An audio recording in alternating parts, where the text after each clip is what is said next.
So I have there is one example, demo example that Spotfire gave.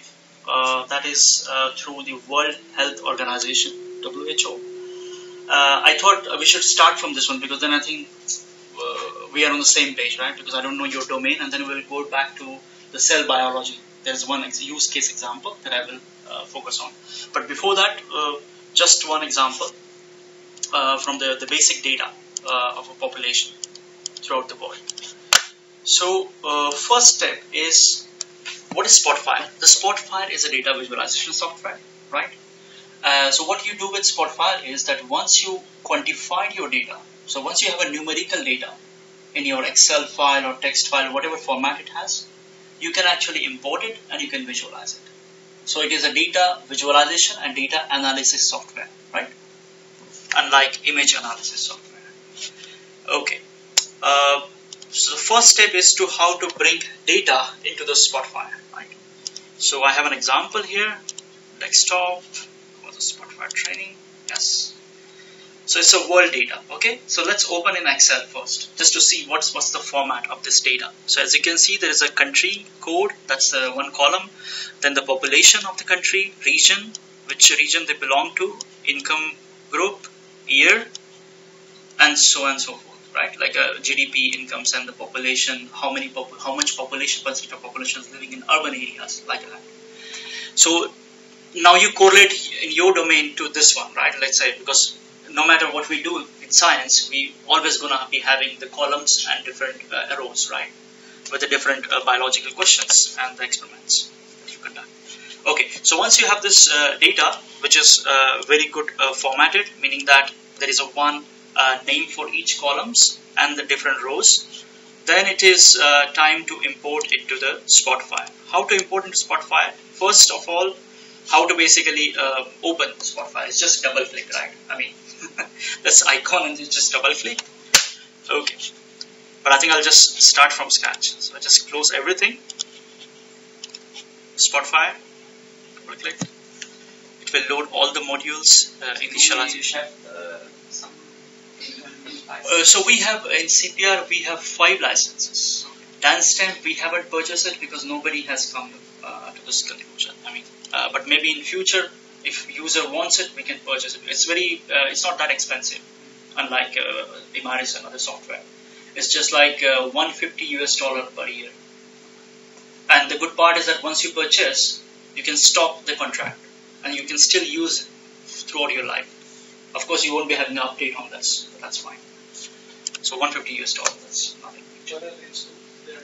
There are 2 CPR workstations. Yeah, so they are installed there, and one is on my laptop. So just in case if you come and if you want to process, then you can. But then we have some free licenses available. So we still have to purchase the workstation and then install it, right? So, okay. So this is how the Spotfire frontend would look like, right? How to import data? Go to File, Open. This is one way. Second way is this symbol. So there is a menu bar here, and there is a basically icon bar, right? So there are different icons. You can actually go through this file, then say Add. So first, one way is Open File.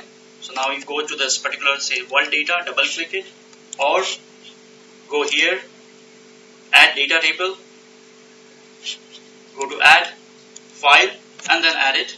This is the second way. Third way is the simplest. You just drag and drop, basically. Just drag and drop it here. Spotfire is intelligent enough to understand the structure of this file.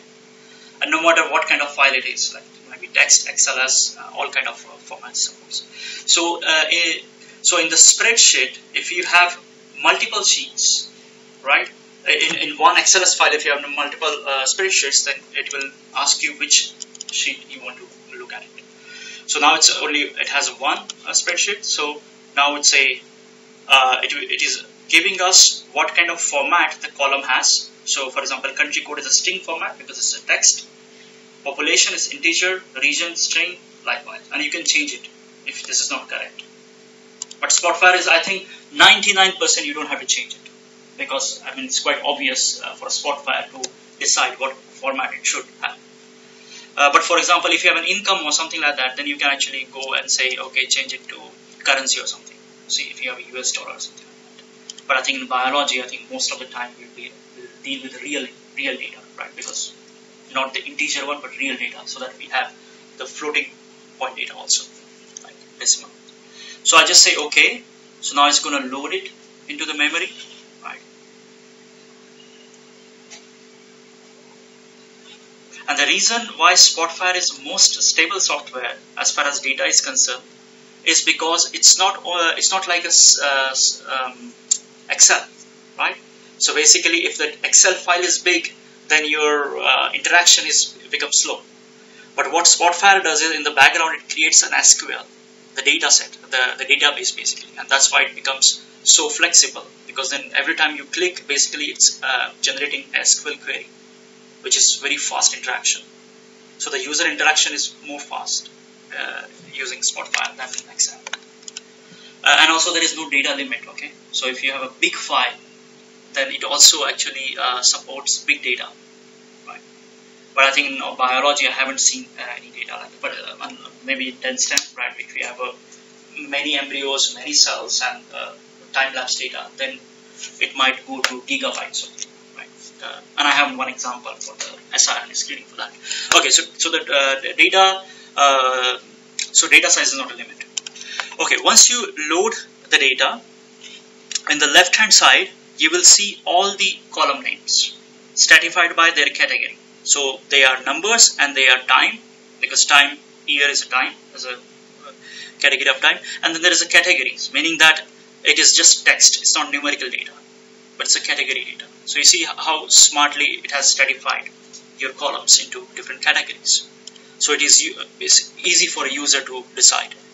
Okay, so by default, it will always give you, most of the time, the bar charts, right? And everybody knows what is bar chart, right? Bar chart is like x-axis is a category, y-axis is your value, right?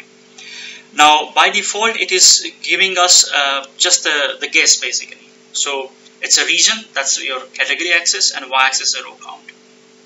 So what it tells you is that the region is my x-axis, so all these are the regions in the world, and this is the count. So basically I can tell how many sample size I have in each regions, basically. Yeah, this is a bar chart. But the good part here is that you can actually change your y-axis according to your need. So maybe I'm interested in seeing the urban population, percentage of urban population. Let's see what happens. Okay, the majority of them actually in this Europe and the Central Asia, of course. I'm not surprised why, right? And of course, North America, well, that's surprising, okay. And South Asia, that's less. That's comparatively less. So these are the different things you can. On top of this, what we can do is, you have to click to this filter, okay. What filter tells you, it basically creates another visualization of the same column that you have it here, but in a more interactive way, right? So you can basically interactively control it. So for example, in population, you can actually use this slider, right? So basically you can limit your data and see the visualization. You see right away, you can see the reflection of what you're doing here onto the data, onto the plot. So I'm changing the population. Maybe you can say, okay, I'm not interested in looking at the Europe or Latin America, only this one you're interested in, then you can actually switch on and switch off. Okay, it's very it's a self-explanatory, right? For example, power consumption. Maybe you want to look at how many regions are actually beyond using this power consumption beyond this limit threshold. Then you can actually change this threshold and see the effect, like how many percentage of urban population are using basically power consumption. Okay. Also, it's important here is that once you select a particular y-axis, you have to select the aggregation, right? What do you mean by aggregation? Because in one region there are so many countries. Within one country there are so many samples, right? Then how do you want to aggregate them and show it onto the y-axis? That's your choice, right? So by default it will show it as a sum. But then you can change it to average. Yeah, that makes sense, because then you can compare it, right? Then you can go for count. This is what we have seen before. That's a histogram basically, right? It's just a histogram. So when the y-axis is a count, it's a histogram, right? Okay. Yeah, likewise, and there are so many median, standard deviation, so many, all this first order statistics you can actually aggregate that quantity into. That is possible. Okay. On top of this, one can actually stratify your population based on color.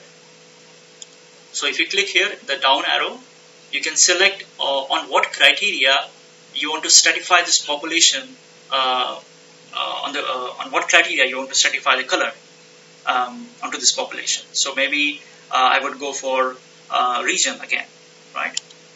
Sorry, region. See, so it is going to show me now the regions stratified by the colors.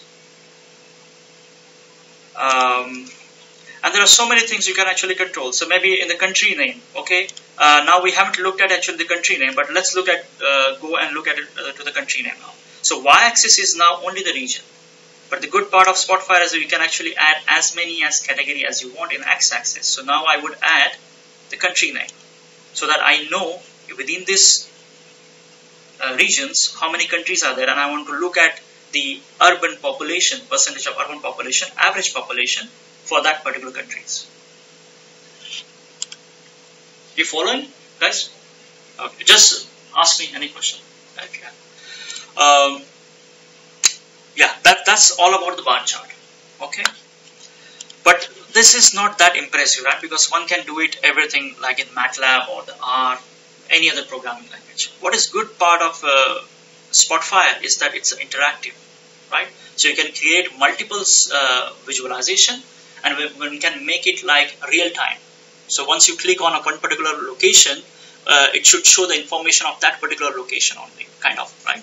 So for that, I will close this and I will directly tell you this example. So if you open Spotfire,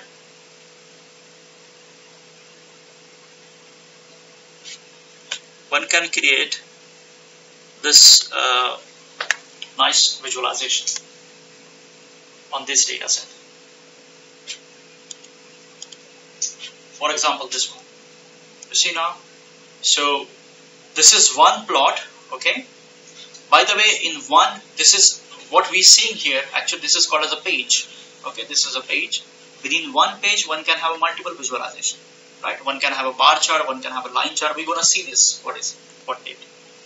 But right now I'm going to tell you what Spotfire can give you, and what is the capacity of the Spotfire. So in this plot, this is a line chart. X-axis is a time, y-axis is population, and they are stratified by the regions. You can see here, right? So of course they are increasing, the populations are increasing over time, but the majority of the increase is in the East Asia Pacific, of course. Yeah. North America, not that much compared to that one, right? But the good part, if you just click here, it's going to show me the stratification based on the countries for that particular region. You see, if you click here, South Asia, of course India is largest, then in the East Asia, China, followed by Indonesia, Japan, likewise. Okay, similarly for North America, yeah, United States, Canada, likewise. And you can change this y-axis here actually. Now the x-axis, because it's tilted, right? It's a horizontal bar chart, so you can change this population. So you're understanding this interaction basically. So you just click on one particular plot, and it gives you an information about the other one, right? Similarly, you can create another plot which would interact based on what that country belongs to. So for example, if you click here, right, and then it gives me what kind of that's like a pie chart, but pie chart based on the income type for that particular region. So majority of the population is basically high income in the European peninsula, right? And if you go to East Asia, of course, majority of the upper middle income, right? Makes sense. So likewise, I mean, there are so many visualizations we can actually create in one page. And likewise, you can have multiple pages. So basically, you can extract all kind of information that you want to extract from the data that you have. Because if you go back, it was just a simple XLS file, right? But it's just that you just have to pose a question and create a particular charts, and then you will get an answer. Okay. Also, you can create a scatter plot. So if you just select a particular, let's say this region here, South Asia, and this is the population versus urban population. So that's the percentage of urban population living, and this is the entire population. Okay. So if you click here, it's going to give me countries. Basically, all the spots are basically countries. And if you select, okay, I'm interested in actually looking at what this country is the China. So it gives me this label basically, right? So all kind of information is available. So it's very interactive, right?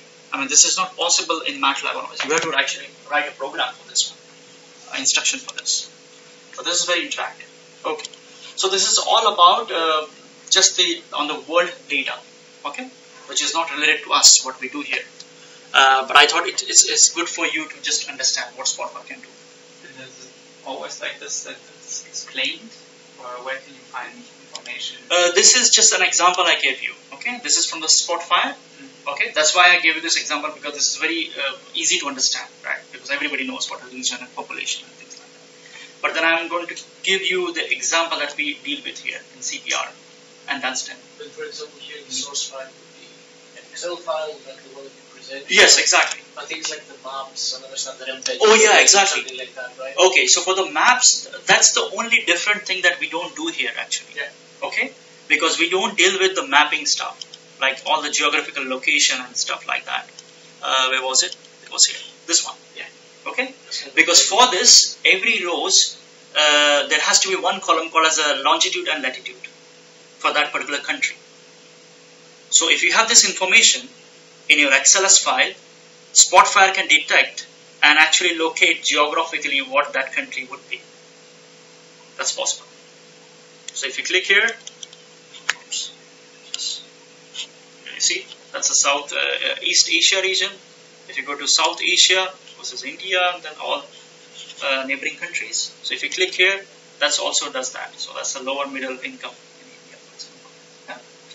So that's what. But I think in biology this doesn't make sense. But I have one good news for you. So basically, you can link images to the data, right? Okay, I'll discuss this example with you. But of course, except this map, all other functionalities of Spotfire, one can use it for biological data. Right. Okay. So this is all about this example. In order to close, just click on close and say, if you want to save it, just say yes, or just then say no if you do not want to save it. Okay. Let's start with an example, practical example. So I have, before that I will just explain you what this experiment is about actually.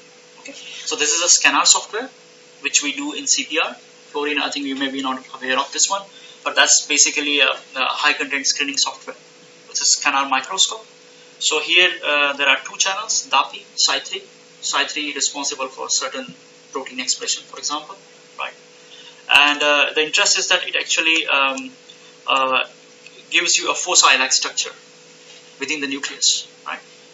And what I did is I first segmented the nucleus and then segmented foci, Cy3 foci as a sub-objects. Okay. So I'm not going to explain you how I did it and all these things, but I have extracted these parameters, total intensity, mean intensity, and circularity factor, area, like that, and also the foci count. I mean the PML bodies. That's called as PML bodies, but then PML bodies inside and outside. But let's focus on inside. Okay. Once I have done this experiment, this is called as the image analysis experiment now, right? Then analysis and then export the table. This is what you do basically normally when you deal with the scanner software, and then you just save it. So once this is what I did here. You see this main and this main PML in, right? So main is basically a main object, meaning that this file has all information about the DAPI channel. That how many cells are there, how many wells are there, within wells how many cells are there, within wells how many positions are there, within one position how many cells are there, likewise. And what is the mean intensity, DAPI intensity of individual cells. This information is embedded in this file, and this main PML-in is a file which is for the foci information. Okay, that this foci belongs to which cell, that cell belongs to which position and well, and so on and so forth. Okay, so we have basically two files, but let's stick to the first file, and then maybe later that is an advanced level, that how to combine and how to concatenate multiple files. Just remind me if I forget. Okay, so first we will deal with only the main data. Okay, so how to import this file? Just drag and drop, right? Just drag and drop. Let's see if it works. Okay, you have to, that's basically kind of a sanity check, right? If everything is okay, it looks like everything is okay, everything is fine, the data is okay, just hit say okay. Okay, as I said, by default it will give you a bar chart, right? And just, it's an initial guess by the Spotfire, this X and Y axis. It has nothing to do with, I mean, this is the right way or wrong. That all depends on the user. So in X-axis, first my interest is basically to go for the well here, just to see how many wells are there. Basically there are 2 wells, okay, fine. And the row count, meaning that how many cells are there within the one well, okay. But maybe I'm interested in seeing, I want to see the number of cells but stratified by position and then well, or the other way around. So I would select the position here. So within one well there are these positions, this you see here, and this is the count for every position. Basically every field of view, these are the quantifications, these are the number of cells present in that positions. Okay, you can actually color by now based on, let's say, well, so that we know which they belong to, right? Or you can actually add another criteria on this one. So maximum intensity of this becomes completely stupid, right? But you need a justification that why you want to use the two colors basically. I mean, I'm happy with this one, right? Just to stratify. Okay, and then again, as I said, you can use let's say total DAPI intensity. Maybe I'm interested in seeing how many cells within a positions are actually in a G2 phase or G1 phase, because that is defined by the sum intensity of DAPI. Okay. So roughly, just to get an idea, okay, I think the distribution is not homogeneous, meaning that it's not equal basically from well 1 to well 2, that I can see from here, that the majority of the wells whose DAPI intensity, some DAPI intensity is less here in this case, right? So there is something interesting in this particular well, for example. Okay, but so again, it depends on what biological questions that we are actually looking for, right? So if I'm interested in looking at how many populations are there which is at the G1 phase, then I would go for, I would not use this chart basically. Bar chart will not give you that information. I would go for the scatter plot. Okay, but I will come to that point later, right? First stick to this one. What is the position here? Is that one image? The position is, okay, maybe I can show you here. So we go to here, well, if you right click, well overview. So these are the individual positions within this well. That's the field of view basically. So there are 1, 2, 3, 4, 5, and I think 25 positions. Okay, so there are 25 positions for each well. This is how the image was acquired, right?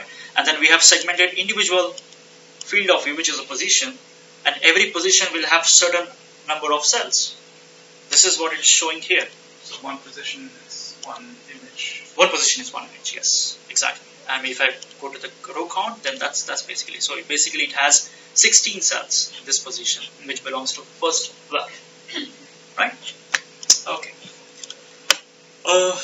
So this is all about this one. How to change? Let's not do the coloring stuff, or forget about this position. I would like to show you how to basically visualize bar chart as a histogram. Okay, let's start from that. So as you know, the histogram is in x-axis we have a quantity that you want to look at it, right? So for example, I'm interested in looking at the histogram of the sum of Dabi intensity. Okay, so I would just remove this, go and say total intensity of Dabi. Okay, I will not stratify by anything, and here it's a row count. Okay, now if you right click and say auto bean, you know the beaning stuff, right? Beaning meaning that my category axis now is the total intensity of Dabi, and I'm dividing this whole range of data set into 5 beans, right? From minimum to maximum. So there are some cells whose Dabi intensity is very extreme, and some cells which is very low.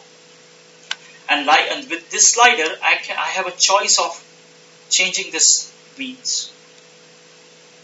And now you look at it, how the data look like. You see here? So that's basically what is roughly showing me, okay, actually there is this one peak here and then another peak here. So I think this must be belonging to G1 phase and there must be a G2 phase. But again, it's not clear, right? So maybe the data is, I think there is something wrong with, it's not wrong basically, but this information is not actually useful in that way. Okay, I have another example for that, because this is an example I gave you for this foci stuff, right? So something gone wrong with the DNA stuff, right? But just to look at that kind of data, I will go back and Spotfire training.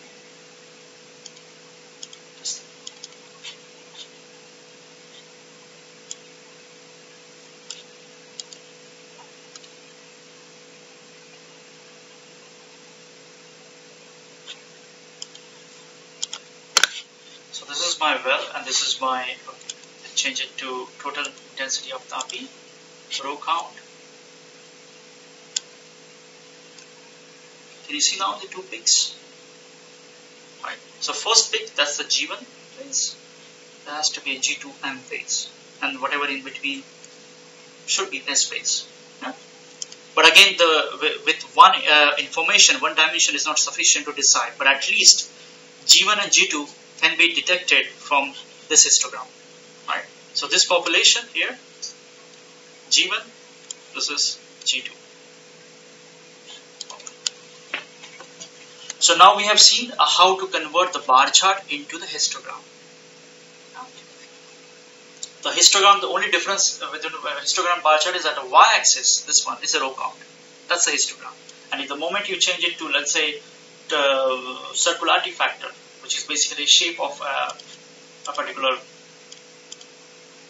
shape of a nucleus, and go for the average value, that would change completely. That's a bar chart. Okay. And if you change this x-axis into some category, then it becomes bar chart. Right? So if you go to the, let's say, I would go for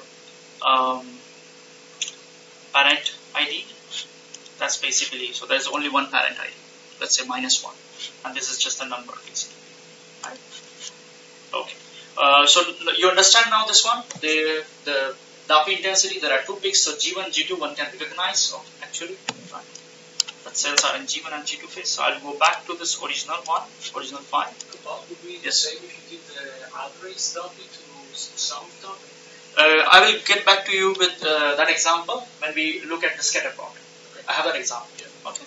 Because as I said, in order to detect if the cells are in the G1 or G2 phase, histogram is enough. But to detect if the cells are in mitosis or in S phase, this one dimension is not enough. We need a mean intensity of Dabi and the sum intensity of Dabi. That's like 2-dimensional information. And the moment it goes to 2-dimensional information, that becomes scatter plot.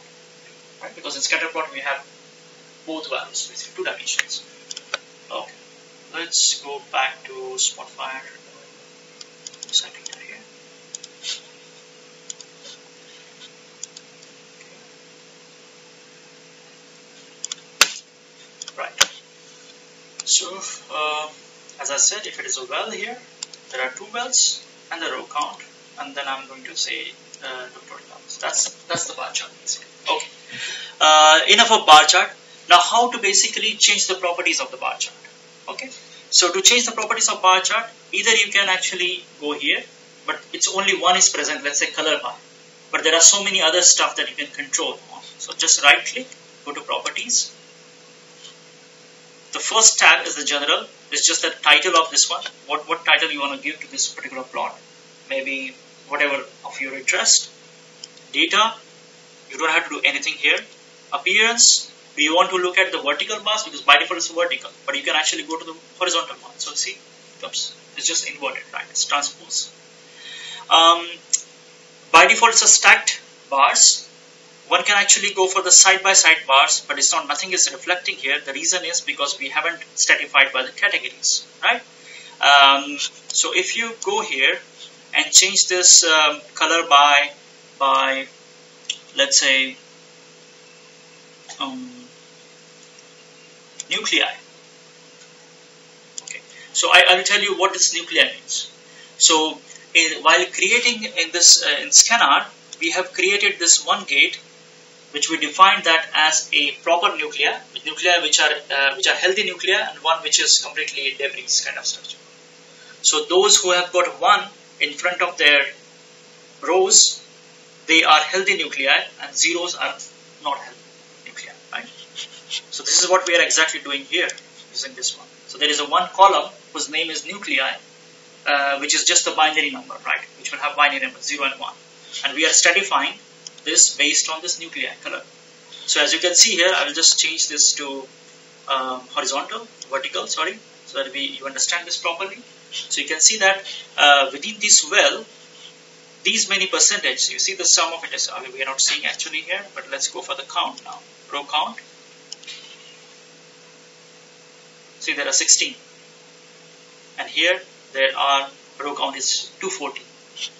Here it's 183 and 13. So there are 13 basically cells which are not nuclei basically, or yeah, the object that we have segmented is not nuclei basically. Right. The meaning of this stratification, as I was telling, this 100% stacked bar is this one. So when you click on 100%, no matter what you have here, it always goes to the 100%, and with respect to 100%, it calculates what's the contribution of that particular. So that's basically a relative bar chart.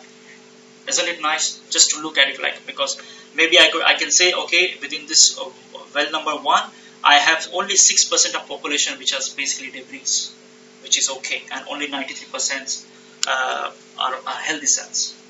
Good, and you can compare that with respect to other wells, right? And likewise, you can have other criteria, right, based on this. So this is what you can control with this 100% and the stacked bars. Okay, here. Stacked bars. Okay, bar width, you can control the width of the bar, right? Transparencies, this may not be interesting for the bar chart, but I'll come back to you with this transparency when it is important. Show the shadowed indicating unfiltered data. Okay, I will cover this point when we use this marking stuff. But sort by values. Okay, so if this had been only this thing, let's say none here, remove this color stuff, and if you go back, let's go back to actually position. Forget about the wells. Okay, right click, properties,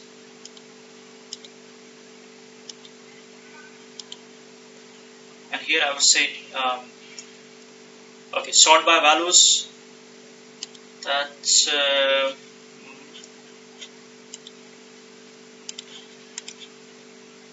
position, right click, formatting, category access.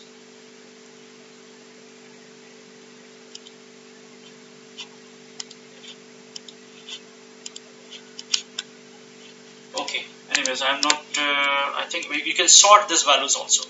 Okay, you can sort this bar chart basically. but this is inactive. There's some reason why it's inactive. But okay, let's try with some other example. Right click, appearance. This is inactive. I don't understand why.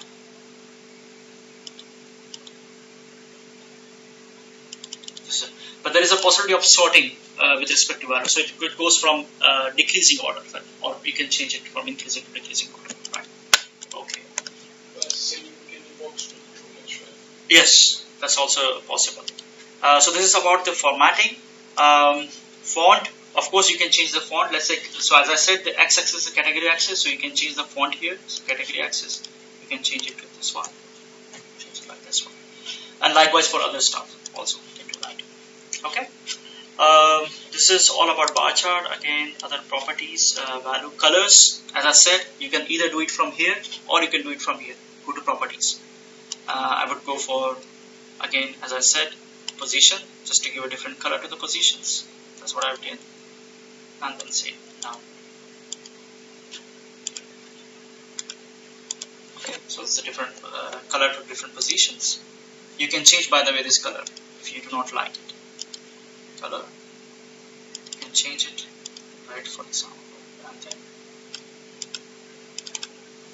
just double click and make as many intervals as you want, right? And then the color will be stratified based on that particular intervals. Okay. So can you see this reflection here? Right?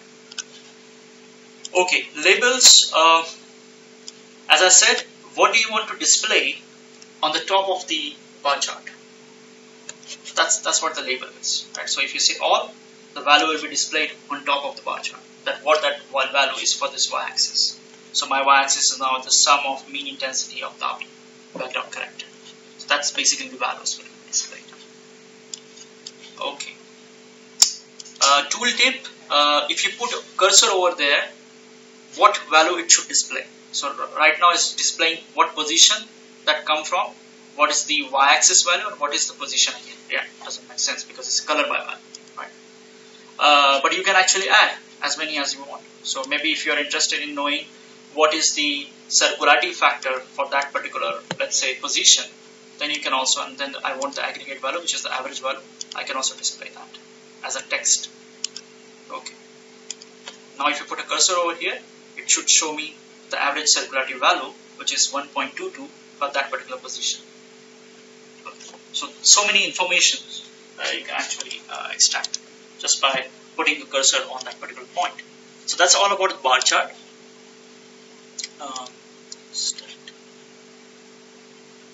Right click, format, vertical.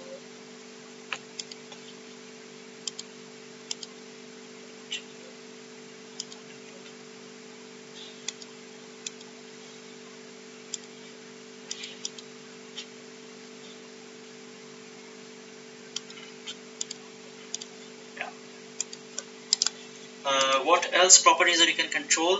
Labels, tooltip, we have seen. What is a legend? Okay, legend is also like what we see here. That's a legend basically, right? So what do you want to show? You want to show as a color. Right now we have just used color. So that's basically just want to display it, right? But there are so many other stuff you can do it. But I'm not going to cover this in the bar chart. But there are some other charts where we can have not only by color, but we can actually stratify by shape, size, and stuff like that. In that case, it is important to have this legend besides your plot. Okay, what else you can control? Trellis. Trellis is, okay, so this is one plot, right? And if you are interested in looking at the similar plot, but stratified by some particular number or some particular criteria, that is called as a trellis. Okay, so maybe, for example, I want to look at, maybe this is not a good example, but if you go back to this world example, right? Maybe you are interested in this bar chart by region, but stratified by different countries. Then you can actually right click, go here, and say in trellis, you can say panel, I want to stratify this chart based on, let's say well, for example, right? That makes sense, yes. Because because my x-axis is a position and every well has all these positions. So when I say trellis by well, meaning that I should have the two such plots, stratified by well number 1, which is here, and well number 2. And these are all positions. So x-axis is common, y-axis is also common, but it's only stratified by well. That's a trellis. Imagine if you have a 96 well plate, then I would go for trellis by well, right? Then you have all the quantification, if it is a replicate, right? Stratified by different wells, and then you see basically what's happening in one particular position or one well. Okay, these are the numbers basically. So I can clearly see if this had been a replicate, there is something gone wrong actually, well, here for example, or well, is there any, yeah, for example, this one, you see here, this position, this is small and this is high. So if this had been a replicate, there is something wrong at that particular position. But imagine this as, if this is a well, then I think the replicate makes sense, right? Because then you can create a replicate based on different wells. So there are different questions you can pose and the answer you can get, right? So this is all about the bar charts. That's it. Properties. Trellis. Then the line curves, you can basically extract and draw a line, horizontal line. You can draw vertical line. You can draw a vertical line based on maybe position. So position doesn't make sense, but let's say median, the minimum. Okay. You see the minimum of position and the average value of the entire population, minimum to maximum. That's the horizontal line. But in bar chart doesn't make sense. I have an example for you guys that how you look at it actually. Okay, so right click, then trellis error bars. Maybe you are interested in looking at the bar chart, but also, so if you go to this one here, not the PML count, but the wells, right click, and here you go to total intensity of DAPI, right click, properties, go to error bars, vertical, and here you say that what is your x-axis, y-axis, a sum of intensity DAPI. So that I go to the total intensity DAPI and go to sum, standard error of P, right? That's basically this one, and then lower one is also the same thing.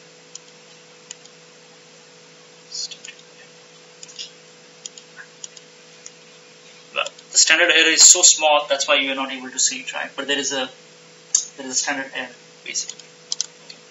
You can change that to also error. Maybe I'm interested in also not the error lines, but the error bars. Not the standard error, but the confidence interval. 95% confidence interval, lower. So it has to be an upper. This is upper. Same thing here. 95% confidence interval. Now this is lower, right? You see here now the confidence interval.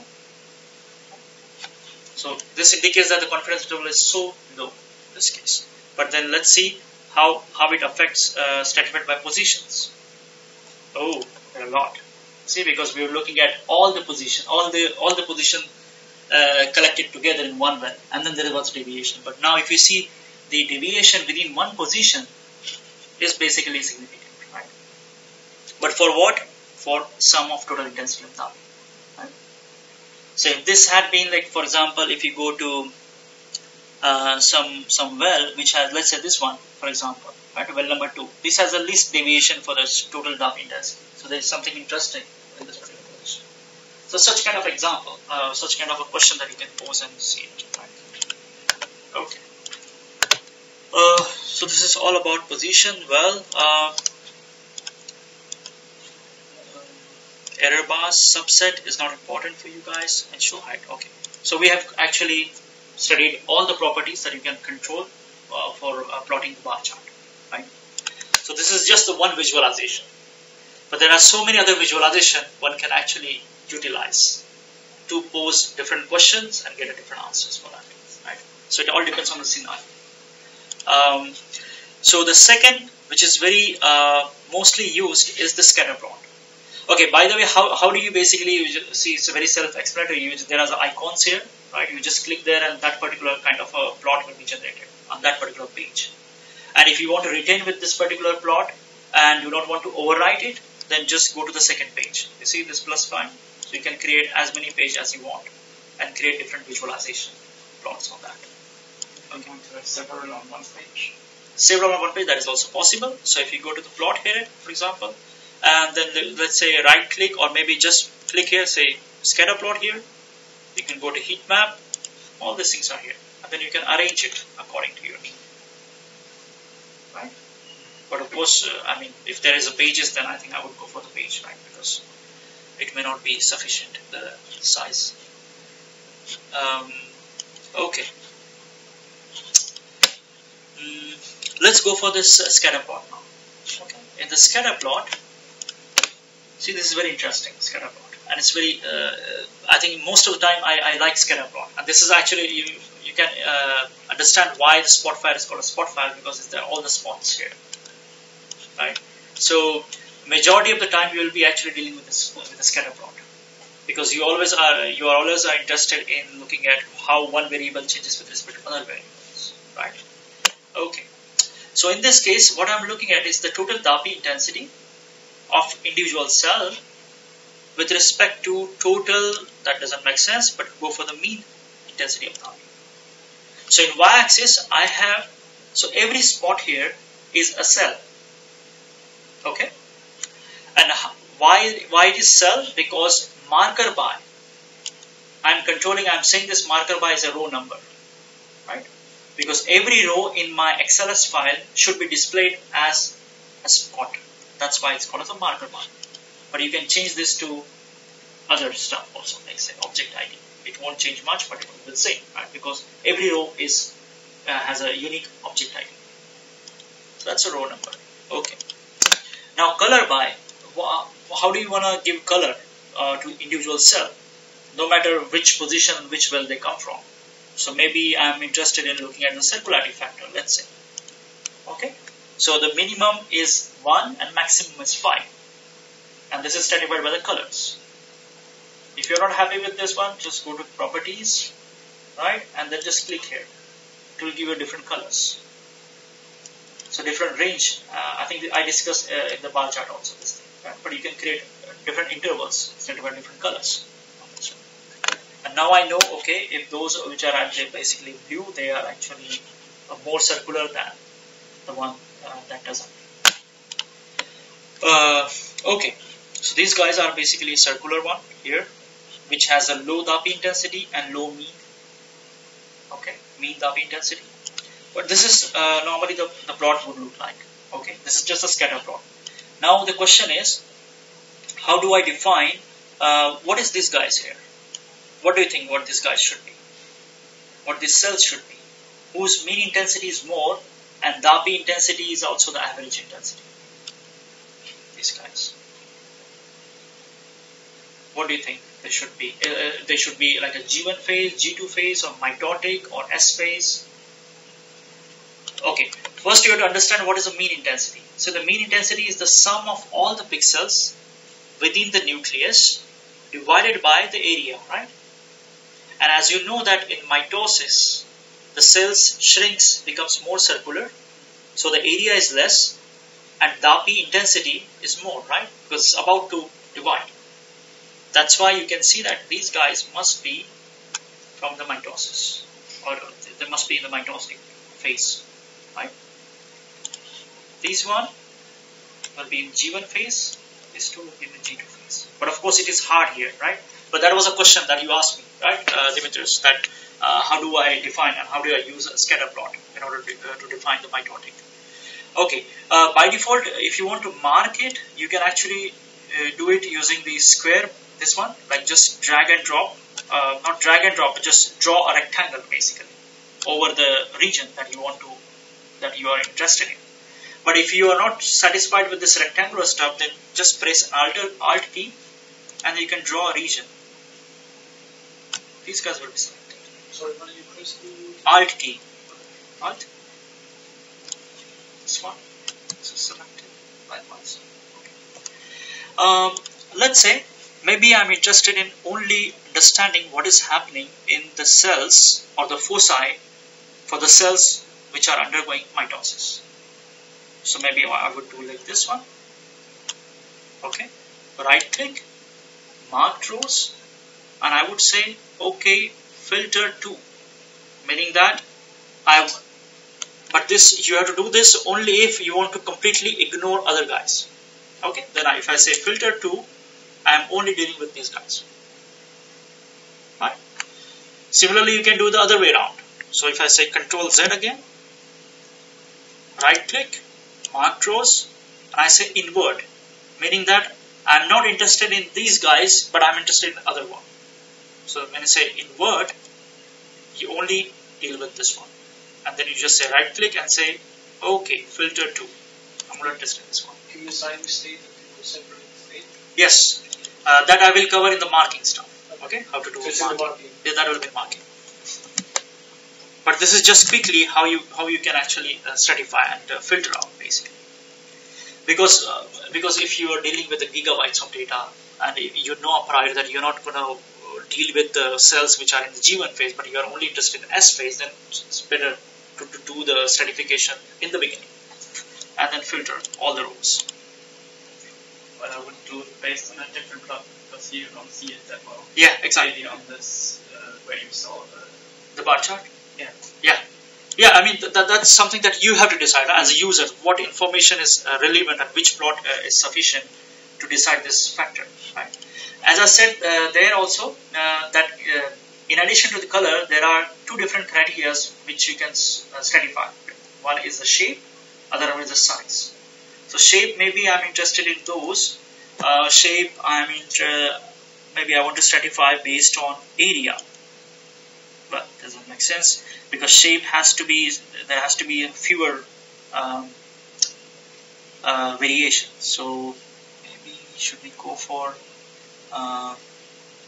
well? Let's go for well. Right. So those that are, imagine that you have multiple wells, then only one position belongs to one well basically. And size by, here I would say area or perimeter or whatever, right? Or elongation factor, let's say.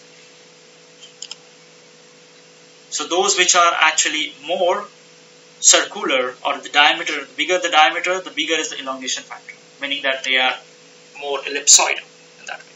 So you see there's so much of information is embedded in one plot, which is very hard to actually generate in other softwares. Right? And here you know, okay, I think there is something interesting with this guy over here. Then if you want to select such event, just say control, click control, select multiple event like this, and again right click and say mark, and then you only focus on that particular guys. Okay, that's possible. Okay, this is all about the scatter plot. What else we can do with the scatter plot? Oh yeah, one more thing. So if you put a scatter plot, if you put a well in x-axis and total DAPI intensity in y-axis, and you say I do not want to use shape, I do not want to use size, these are all the scatter plot, right? But I want to see actually individual cell as if it's a funnel or basically a capillary, and you are putting actually all the cells into the capillary, and depending on what is their y-axis, meaning that here the total intensity, they should show up. You understand my point? In order to, because right now basically they are overlapping on top of each other, right? So you don't see actually how many cells are there, and what are the, of course you can see what are their y values, but there are so many multiple stuffs are going on here. They are overlapping on top of each other. So one way is that you just right click and go to format, font, x-axis, there is something called as a size, marker size. Okay, so you can reduce the marker size, but again see it's reducing the entire stuff, right? So to deal with this one, what you should do is you go to Insert, Calibrated Column, and here I would say I want to make a random number. So just say rand. You can give any number you want. 1 is enough. It's basically a sync point. So what I'm right now doing is I'm just making a random number as a column, and I'm concatenating that column to the main file. I will give you an example. What it will do. And this is table. This is the number that we have actually generated synthetically. It wasn't present before, but this is something we have generated now. Right? See the significance of doing this. I go back here. Now you say, okay, I want to use rand as my x-axis. Right? This is DAPI. Right? And now I want to say right-click, properties, go to trellis. And in trellis, I want rows. I don't want any rows to be stratified, but I want column to be stratified by wells. Okay. Now see what happens. This is a one well. This is a second well, and you see all the cells for this one well are basically represented as if they are actually in the funnel or in the capillary. Isn't it a good visualization, right? And then you can control this y-axis, and you can visualize the mean intensity of DAPI. Okay, so I can see that actually they are equally likely, the mean intensity of DAPI. But maybe I'm interested in PML in counts, maybe foci count. Oh, foci count, I think they are also kind of similar, right? But you can't judge it based on this one. But just to here is just to validate your experiment. How good is your experiment? Or maybe if this had been a replicate, you can see the consistency, right? For comparison, I will cover this box plot, the t-test and stuff like that. I will cover that point later. But this is only limitation for the Spotfire, for the scatter plot. Okay, but maybe I'm interested in knowing what is the median value. I would like to also display the horizontal line which represent the median value of the y-axis. That is also possible. So how do I do this? So go to lines and curves again, horizontal line, edit this, go to average value, and average value, what is this? The average value of the y-axis. Okay, that's the average value of my y-axis. So that's the count basically, and if you change this, the average value would change. So if I'm going to, let's say, go to circularity factor, you see how it's changing. So I can display the average value also, or median value, whatever the value that you want to display, as a horizontal black line, and also the individual cell as if they are actually in the capillary, right, of that particular well. Again, you can actually stratify that properties. Go to trellis. Maybe I'm not interested in by well, but I'm interested in stratified by positions within the well. So go to trellis again, trellis, and instead of well, you can actually go, or in addition to well, let's say I'm adding the position now. To position. What happens here? So this is well number 1, this is well number 2, and for every position there is a vertical line, as if this vertical as like a capillary basically. And each point here is basically a single cell. And now it tells you, is there any consistency within all the positions for one particular well? It certainly doesn't look like, right? Because some of the positions are very high actually in the circularity factor. There may be some reasons. Maybe you want to get rid of these guys, so you just select them, right? Just take time. I think it's already selected. Right click and say filter out. So you can consider them as an outlier, for example. But you have to be very careful while doing this one. But there is a possibility of doing all this stuff, right? How would the graph change if you move the rounding thing? Would it be similar or not? If you change, no, it won't be, because the problem here is that we are giving an x-axis position as a random number. Yeah, but if you just add the other two things on top, so now trend is doing both well on position. Yeah. And if you do, what is the question? If you just remove the random thing. A random thing. If you remove this random thing, but then, yeah. At least, yeah, go ahead. Yeah. Right. But they will be in one position, right? Sure. And they will be overlapping. So to get rid of this overlap, Yeah. we are just creating a fake x-axis information. Without being dimension, just to visualize things. Yeah, exactly. That's just to aid in the visualization. Okay. That's it. Then this is all about, again the same thing. We can change this criteria or change the properties of this scatter plot by going to the properties again. And it's a similar thing like x-axis, that's a rand. Y-axis, you can change it from here also. By the way, you can actually add it on top of one. So you can have a multiple y-axis. Not only the circularity factor, but I'm interested in actually total Dabi intensity. There's some x-axis for multiple axis. It's not showing up. So with multiple columns and y-axis has not selected. The column names has not selected. Okay. So the marker by column names.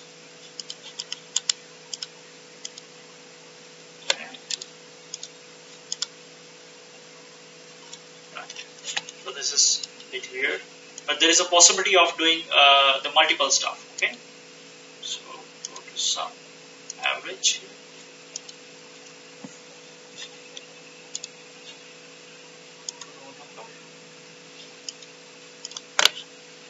Something gone wrong. Position. Remove it.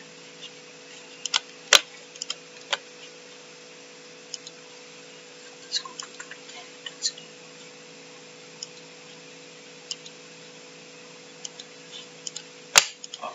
It's not big. Maybe it's because the trellis down. So if you remove trellis and then you add another one, that's possible. Okay, so with trellis it's not possible, but you can actually add multiple y-axis evaluator for the same x-axis stuff. Okay, that's possible. And then maybe color here by not by the circularity factor, but by well. And then you come to know, okay, what's happening actually. Okay, so this is all about this. Then go to properties again, size, as I discussed before, size, shape, labels. Again, you can actually give labels as what you want to display, right? So maybe I'm interested in knowing the area, basically.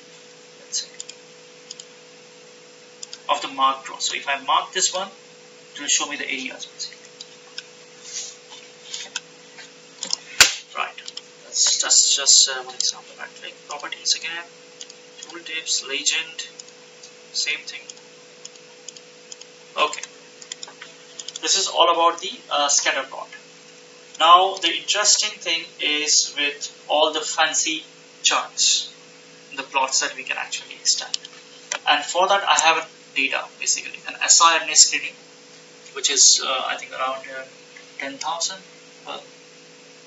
7,000 genes that we have done siRNA screening on, and then I will give you that example. But I think should we take a short break for this, like 5 minutes or something, and then I'll come back.